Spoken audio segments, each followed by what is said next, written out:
اگر صرف حسن کی بات رہتی تھی نا کہ اللہ حسن کو دیکھتا تھا نا تو ابو لہب اور ابو جہل کبھی بھی جہنم میں نہیں جاتا. ابو لہب اور ابو جہل کبھی بھی جہنم میں نہیں جاتا, اور بلال اور جلیبیب کبھی بھی جنت میں نہیں جاتا, اور دیگر حبشی صحابہ کبھی بھی جنت میں نہیں جاتا کیونکہ وہ کالے کلوٹے تھے.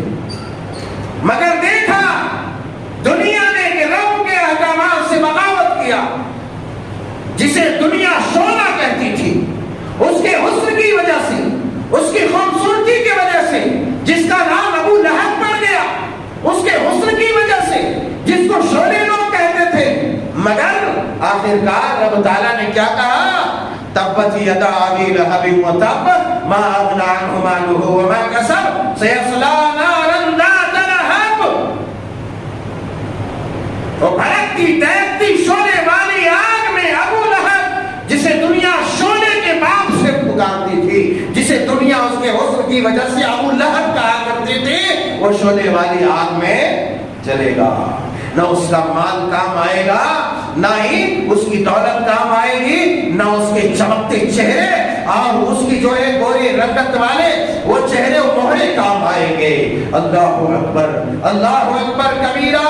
یہ وہ لوگ تھے جو حسن میں اپنی مثال آپ تھے, مگر کچھ بھی کام نہیں آیا. آخرکار اسے جہنم میں جانا پڑا. مگر دوسری جانب وہ بلال ہے. صحیح بخاری کی حدیث مبارکہ ہے, رسول اللہ صلی اللہ علیہ وسلم نے بیان فرمایا, حضرت ابو ہریرہ رضی اللہ تعالیٰ عنہ بیان فرماتے ہیں کہ حضرت رسول اللہ نے حضرت بلال سے کہا, صحیح بخاری شریف کتاب التہجد میں حدیث مبارکہ موجود ہے, دیکھو کون سا حسن اللہ تبارک و تعالیٰ کو پسند ہے. آج جس خد و خال کو ہم صرف بنانے میں لگے, میں یہ نہیں کہتا کہ مت بناؤ مت سنوارو, بلکہ سنوارو. اللہ تبارک و تعالیٰ جو نعمت دیتا ہے اس نعمت کا اظہار چاہتا ہے, کنجوسی نہیں چاہتا. جس قدر حیثیت دیا ہے اس حیثیت سے اسے کپڑا پہننا چاہیے, کھانا چاہیے, پینا چاہیے, اللہ کی راہ میں اسی حساب سے قربان کرنا چاہیے.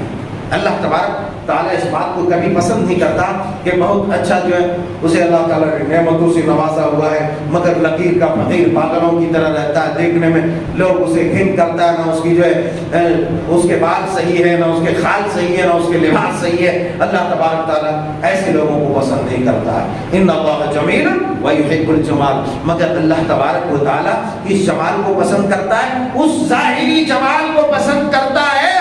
جس کا باطن بھی جمیل ہو اس کے ظاہری جمال کو اللہ پسند کرتا ہے.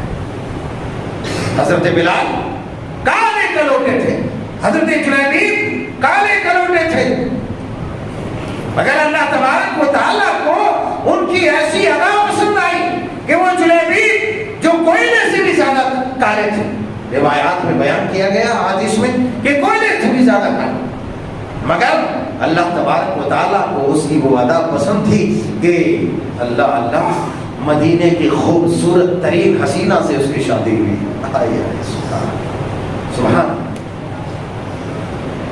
مدینے کے خوبصورت حسینہ سے شادی ہوئی. رب کے رسول نے شادی کرائی. رب کے رسول کو اور رب کو اس کی وہ ادا پسند تھی, اس کی خوبصورتی پسند تھی, اس کے حسن کو بھا گیا. کیوں؟ اس کا ظاہر بھی شفاف تھا, باطن بھی شفاف تھا. ایسا نہیں کہ ہم چچندر کے سر میں چمیلی کا تیل لگا کر کے چلتے بنے, ظاہر پورا چمک دمک ہے اور خوشبودار ہے, مگر باطن میں ہر طرح کی گندگی ہے, خباثت ہے, فسق ہے, فجور ہے, نفاق ہے, بے دینی ہے, بددینیت ہے. اللہ ایسا کو پسند نہیں کرتا. باہر صورت صحیح بخاری شریف کتاب التہجد میں سیدنا حضرت بلال رضی اللہ تعالیٰ عنہ کی یہ روایت جو رسول اللہ صلی اللہ علیہ وسلم نے فرمایا حدثنی یا بلال بیاجا عمل عملتہ فی الاسلام. اے بلال ذرا مجھے یہ تو بتاؤ کہ تم نے اسلام میں آنے کے بعد کون سا ایسا عمل کیا یار جس پر تمہیں سب سے زیادہ بھروسہ ہو.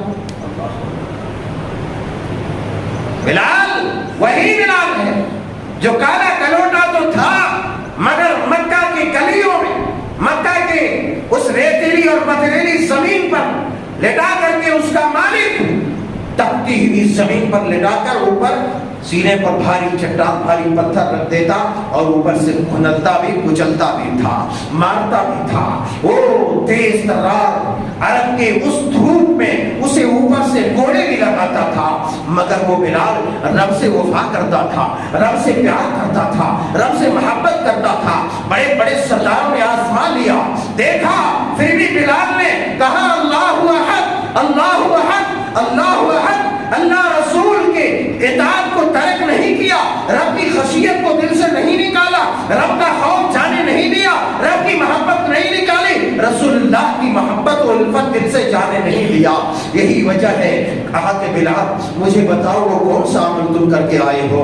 اللہ اللہ جس پر تمہیں سب سے زیادہ بھروسہ ہے. کہا یا رسول اللہ بات کیا ہے. کہا فَإِنِّي سَمِعْتُ دَفَّنَ عَلَيْكَ بَيْنَ يَدَيَّ فِي الْجَنَّةِ. اے بلال میں نے جنت میں اپنے آگے آگے تیرے جوتیوں کی آہٹ کو سنا ہے. اللہ اکبر اللہ اکبر. وہ کالا کلوٹا بلال, آئے آئے. آج اگر تھوڑی سی چمڑی گوری ہے تو اس کا ایک اپنا ہی انداز ہے, اپنا ہی ادا ہے, دوسری کوئی انسان ہی نہیں سمجھ رہا.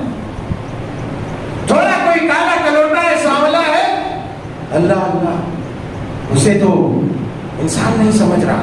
ارے دیکھو بناؤ اپنے آپ کو اس لائق. بلال بھی جوان تھا, وہ محسن رسول کہاں حبشہ سے اٹھ کر چلنے والا جانے والا بلال اس مرتبے کو پہنچا کہ رسول اللہ صلی اللہ علیہ وسلم نے کہا بلال مجھے وہ عمل بتاؤ کہ میں نے تمہارے کس عمل کی وجہ سے جنت میں اپنے آگے تمہارے چلنے کی آواز کو سنا ہے, تمہاری جوتیوں کی آہٹ کو سنا ہے. یقیناً یہ حضرت سیدنا بلال رضی اللہ تعالی عنہ کے رتبے, اس کی رفعت, اس کی بلندی, اس کے درجات کی عکاسی کرتا ہے. فرمایا کہ میں نے اپنے آگے جنت میں تیری جوتی کی آواز کو سنا ہے, مجھے بتاؤ تو صحیح وہ کون سا عمل ہے. کہا یا رسول اللہ میں نے تو کوئی ایسا عمل نہیں کیا مگر من انی لم اتطہر طہورا, مگر میں نے فی ساعت من لیل او نہار, کہ جب بھی میں نے کبھی غسل کیا دن یا رات کے کسی حصے میں, جب بھی میں نے کبھی وضو کیا, وضو کرتے ہوئے ہمیں ایسا لگتا ہے کہ پانی کاٹ کھا رہا ہے تو ہم نماز کہاں سے پڑھیں گے. ارے اس رتبے کو کیسے پہنچ سکتے ہو, آج بھی پہنچ سکتے ہو, آج بھی اللہ تبارک و تعالیٰ کے اپنا مقام پیدا کر سکتے ہو کہ بلال کی اس روش کو اپنا. کہا کہ جب بھی دن و رات کے کسی حصے میں وضو کرتا ہوں یا نہاتا ہوں, غسل کرتا ہوں, پانی نہاتا ہوں, تو ان اصلی ما کتب لی ان اصلی, کہ جتنی بھی رکعت اللہ تبارک تعالیٰ نے میرے مقدر میں کی ہے اتنا میں پڑھ لیا کرتا ہوں. کب